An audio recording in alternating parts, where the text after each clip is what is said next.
Hi, I'm Matt Chandler with ExxonMobil, and I want to take a minute to talk about what ExxonMobil is doing to deliver value for India and for the world here at India Energy Week.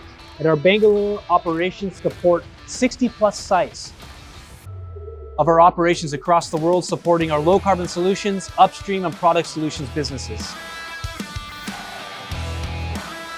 This is our lube blending facility that we just finished building that will process crude products to develop lubricant products for customers in India.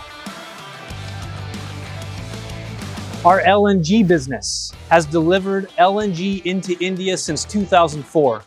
We pioneered the market together with our partners, and we're excited to continue to look for ways to help India meet its Viksit Bharat vision and become a gas-based economy. And our vision and process for making in India and for the world. We're tapping over 100 India-based businesses to make equipment for our facilities across the world.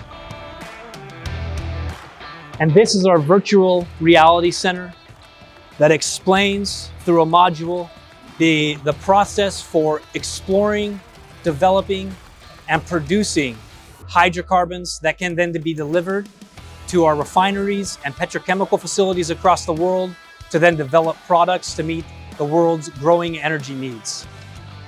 Thank you for joining me, and on behalf of ExxonMobil, I hope everyone enjoys India Energy Week. Thank you.